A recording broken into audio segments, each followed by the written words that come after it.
President Donald Trump signed his sweeping tax and spend bill into law on July 4th after a months-long push that saw just 3 Republicans in the Senate and 2 in the House break away to oppose how it slashes the social safety net while extending tax cuts to the rich and ballooning the deficit. That left room for the measure to pass, with the final vote mostly along party lines. Vote. The yeas are 218, the nays are 214. The motion is adopted. As House Speaker Mike Johnson announced that the measure had passed, he was surrounded by Republican lawmakers who mimicked Trump's thumbs-up pose and danced to his unofficial anthem YMCA that played in the chamber.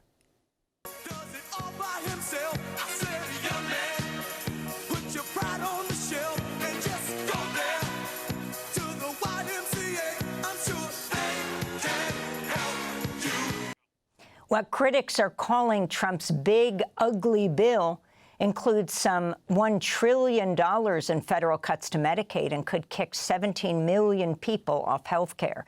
It makes the largest ever cuts to food assistance benefits, could cause the closure of nursing homes and rural hospitals across the country, raises housing and energy costs, and supercharges Trump's crackdown on immigrants, all while extending Trump's tax cuts for the rich and delivering massive new tax benefits for the wealthiest Americans. New York Congressmember Alexandria Ocasio-Cortez said Democrats will campaign against Republicans who voted for the bill. There have to be consequences to these votes, and we have to decide if this is just a joke or just for TV or if this is our real lives. And I hope people vote like it's our real lives.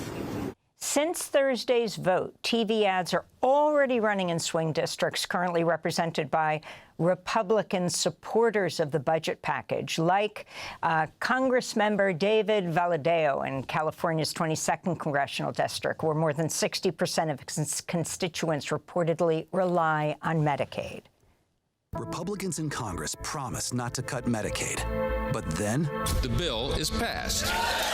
it's the biggest cut to Medicaid in history, and Congressman David Valadao just voted for it. More than 13 million Americans could lose health care. Seniors, veterans, and children with disabilities. Why'd he do it? To give another huge tax break to billionaires and big corporations. Tell Congressman Valadao we can't afford to have our health care taken away. Not now, not ever. For more, we're joined by John Nichols, national affairs correspondent for The Nation. His new piece is headlined, "Republicans Just Voted to Do Immoral and Irreparable Harm to the United States. The GOP chose to betray both morality and economic common sense by approving Trump's one big, ugly bill." John, welcome back to Democracy Now! Can you talk about the significance of what took place? I mean, interestingly, while the tax cuts go into effect immediately, is this correct? The Medicaid cuts will happen after the midterms. That's exactly right. This bill was drawn as a political document.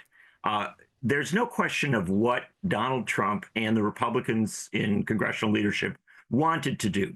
They wanted to do what Republicans have done in every circumstance where they've gotten the White House in recent decades, and that is a massive tax cut for the wealthy. In this case, roughly I hope I've got the number right. It keeps kind of moving up and down, but it's in the multiple trillions of dollars over the period of what we're talking about here.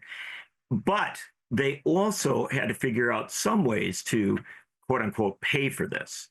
And as you suggest, they put the tax cut for the wealthy up front. I mean, that's going to come across the board. And then they put a lot of damaging, almost poison pills into the document as regards all of these safety net programs.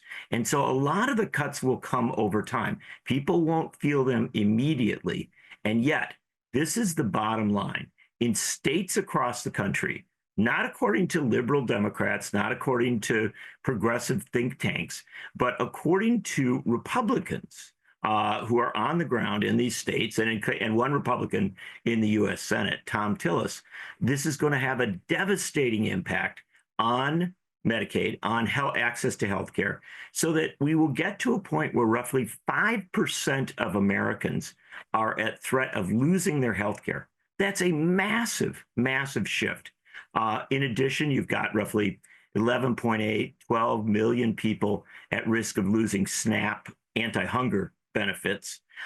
And when we look at all the numbers here, because of the way that the tax cuts are massively weighted toward the wealthy, you have members of Congress who are pretty serious analysts of all this telling us that roughly 40%, going to underline that, 40% of Americans will end up worse off under this. They won't get a significant tax cut.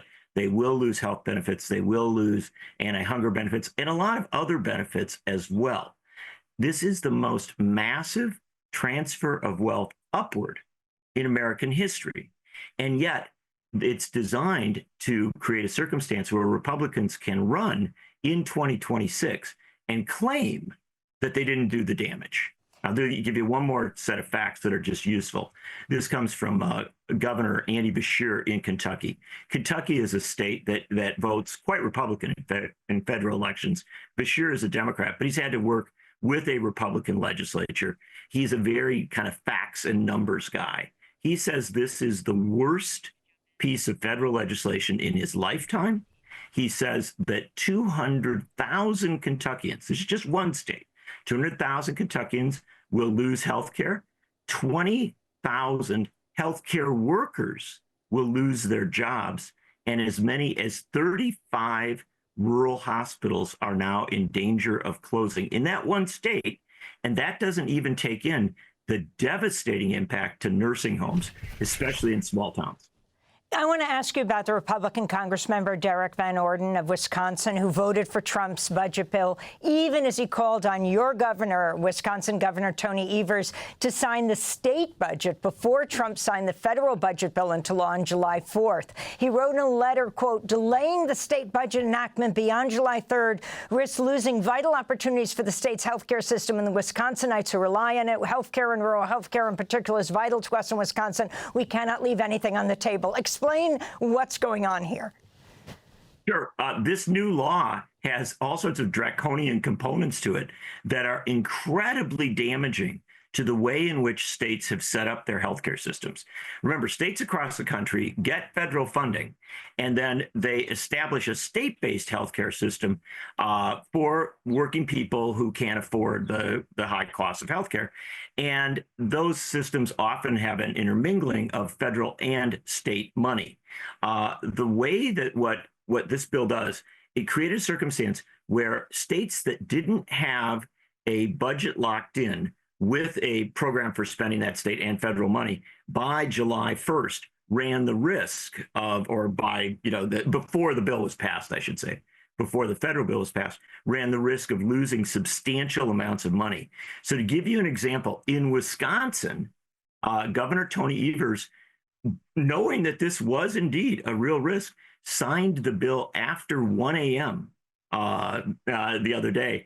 Literally, it was up into the middle of the night. So as soon as it got through the legislature, they signed the new Wisconsin budget.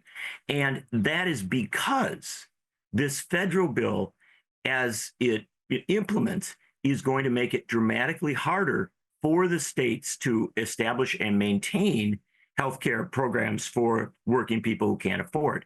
And if I can just give you one more factoid on that, if we can use that word, Tom Tillis, the senator from North Carolina, Republican senator from North Carolina, a former Republican legislative leader, said what this bill does is sort of kind of blow apart the systems that states have set up to establish their healthcare programs. And John, just very finally, you had Lisa Murkowski saying what's good for Alaska is not necessarily good for the country. This bill's not good for the many Americans in the country. They got carve-outs right to get them to say, that was Murkowski. Thune himself, the Senate Majority Leader in South Dakota. They got carve-outs to protect their, for example, rural hospitals. They did in some cases, but I will emphasize to you that while there were some techniques, some tricks kind of put in here to help rural hospitals, they will not be sufficient. And more damaging here, not discussed at nearly the level it should have been, is rural nursing homes. And the way that this bill is written, it poses a dramatic threat to nursing homes across the country. There is a real possibility that millions of families that go through that devastating challenge of trying to figure out how to care for an elder or a person with disabilities are going to be put into one of the most devastating circumstances that the government has ever imposed on folks as regards healthcare. Thanks for watching Democracy Now! On YouTube. Subscribe to the channel and turn on notifications to make sure you never miss a video. And for more of our audience-supported journalism, go to democracynow.org, where you can download our news app, sign up for our newsletter, subscribe to the daily podcast, and so much more.